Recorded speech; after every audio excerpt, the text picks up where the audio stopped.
net asseblief tog die operasie was suksesvol. Ek is bevrees, jy's nou sonder 'n kont. Kak funny, hè? As jy pis, Meneer Hofman, kan jy asseblief jou fucking kar kom skuif? ek sal graag wil, maar daar's iets krapperig in my oog. Bro, jou kar staan nou al 'n week lank voor die emergency entrance. Okay, moenie net jou moer strip nie. Ek's jammer, maar dis die fucking reëls. Lyk my sy raak lekker gat. Wat sal jy doen as jou chick in die hospitaal is vir 'n mangeloperasie? Shut En up. dan word sy die volgende dag wakker met 'n fucking piel groter as jou eie. So hoe gaan ons nou die toekoms aanpak? Met boeke. Wat seuns wil weet van Poes.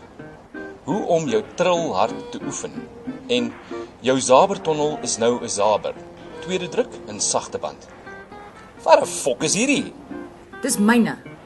Van wanneer af dra jy Elvis brille in die aand? Ek gaan huisgenoot lees. Wanneer mag jy by huis toe kom? Wat? Los die fucking huisgenoot en kyk vir my. Sure. Wanneer mag jy huis toe kom? Sodra die swaas op my piel gesak het. So dit beteken ek het nog tyd om by die kliks om te gaan en dubbel die hoeveelheid effies te koop. Ons sal seker een of ander tyd fucking experts in anal moet raak. Meneer Hofman, kom skuif asseblief jou fucking kar. My liewe fok.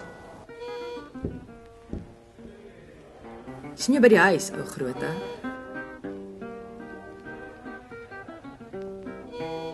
Ek soek 'n Coke.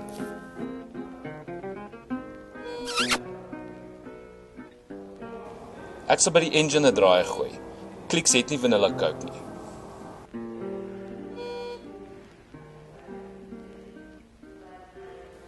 Bye-bye.